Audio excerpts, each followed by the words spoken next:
దేవుని పరిశుద్ధ నామమునకు మహిమ కలుగునుగాక. ప్రియులారా, ప్రభునామన మీ అందరికీ వందనాలు. దేవుని వాక్యమును ధ్యానిందాము. మత్తయి సువార్త 8వ అధ్యాయము 5వ వచనం. ఆయన కపెర్నహూములో ప్రవేశించినప్పుడు ఒక శతాధిపతి ఆయన యొద్దకు వచ్చి, ప్రభువా, నా దాసుడు పక్షవాయువుతో మిగులు బాధపడుచు ఇంటిలో పడియున్నాడని చెప్పి ఆయనను వేడుకొనెను. యేసు నేను వచ్చి వాని స్వస్థపరిచెదనని అతనితో చెప్పగా, ఆ శతాధిపతి, ప్రభువా, నీవు నా ఇంటిలోనికి వచ్చుటకు నేను పాత్రుడను కాను. నీవు మాట మాత్రము సెలవిమ్ము, అప్పుడు నా దాసుడు స్వస్థపరచబడును. నేను కూడా అధికారమునకు లోబడిన వాడను. ప్రియమైన దేవుని బిడ్డలారా, ఈ ఉదయకాల సమయములో పరిశుద్ధాత్మదేవుడు మనందరితో మాట్లాడుచున్నారు. ఆయన శరీరధారిగా ఉన్న దినాలలో కపెర్నహూము నుండి ఆయన పరిసరను ప్రారంభించుకుంటూ బోధలు చేసుకుంటూ ప్రయాణము చేస్తూ ఉన్నారు. ఆయనతో పాటు ఆయన శిష్యులు అనేక మంది బలహీనంగా ఉన్నవారు స్వస్థతలకు సహాయము కొరకు వారు అనేక బలహీనతల నుండి ఆయన దగ్గరికి వచ్చి ఎంతోమంది స్వస్థత పొందుతూ ఉన్నారు. ఎంతోమంది వాక్యాన్ని విశ్వసించి రక్షణ కార్యాలు జరుగుతున్నాయి. ఆ సమయంలో ఆయన ప్రయాణము చేస్తూ ఉండగా ఒక అధికారమును కలిగిన శతాధిపతి ఆయన దగ్గరకు వచ్చి ఉన్నాడు.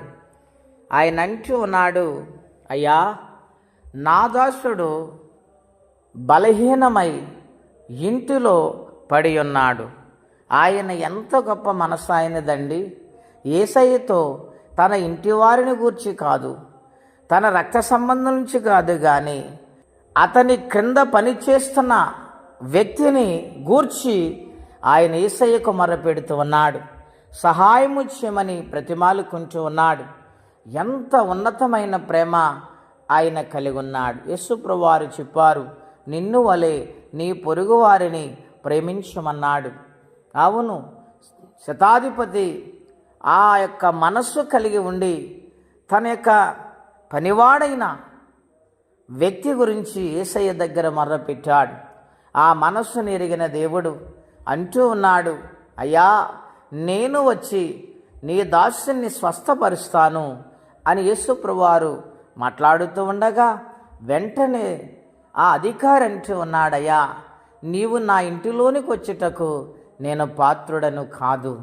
ముందు చూస్తే ఆ యొక్క దాసుని నిమిత్తము తగ్గింపు కలిగిన వ్యక్తిగా, ప్రేమ కలిగిన వ్యక్తిగా, సహాయము చేసే వ్యక్తిగా కనబడుతున్నాడు. ఇక్కడ యేసయ్య ఎదుట తన అధికారాన్ని పక్కన పెట్టి, తన స్థితిగతులను పక్కన పెట్టి, నేనెంతటి వాడను నాయన, నీవు నా ఇంటిలోనికి రావటానికి నేనంత గొప్పవాడిని కాదు నాయన అని తనకు తాను తగ్గించుకొని యేసయ్యను హెచ్చిస్తూ ఉన్నాడు. దేవుని బిడ్డ, నీవు తగ్గించుకోగలిగితే దేవుని కనికరం నీ మీదకి వస్తూ ఉంది. నీవు హెచ్చించుకుంటే ఆయన దూరమైపోతాడు. ముందు చూస్తే ప్రేమ, రెండవది తగ్గింపు, మూడవదిగా చూస్తే తను ఏ స్థితిలో ఉన్నాడో అది దేవుని ఎదుట మర్రపెట్టుకున్నాడు. ఈ సంగతులు గ్రహించిన దేవదేవుడు, శరీర రూపములున్న పరమాత్ముడు, కనికరమ కలిగిన దేవుడు, ఇశ్రాయేలులో ఇటువంటి విశ్వాసము కలిగిన వ్యక్తి నేను చూడలేదు, ఇక వెళ్ళు, నీ దాసుడు స్వస్థపరచబడ్డాడు అన్నారంతే. ఆ మాట వెంటనే విశ్వసించి తను తిరిగి వెళ్ళిపోయాడు. ప్రియమైన దేవుని బిడ్డలారా, తగ్గింపు జీవితం ఉన్నదా? దేవుని ఎదుట తగ్గించుకుంటున్నామా? ఆ విధమైన భక్తి చేస్తే దేవుడు ఖచ్చితంగా ఘనకార్యము చేసి మేలు చేస్తారు. అట్టి కృపా తీర్మానం పరిశుద్ధాత్మదేవుడు మనందరికీ దయచేయునుగాక. ప్రార్థన అండి. అత్యంత కృపగలిగిన దేవ, మహోన్నతమైన మీ నామము కొరకై వందనాలు. అద్భుతమైన మాటల ద్వారా నాయన మమ్మలను ప్రేమించి మాట్లాడుతూ వచ్చారు. నాయన తగ్గింపు జీవితం మాకు అనుగ్రహించి నీ కొరకు బ్రతుకు జీవితం అందరికీ దయచేయమని, దినమ దీవెనకరంగా మార్చమని యేసుక్రీస్తు వారి పుణ్యనామములో ప్రార్థించి వేడుచున్నాము తండ్రి. ఆమేన్. దేవుడు దీవించును గాక.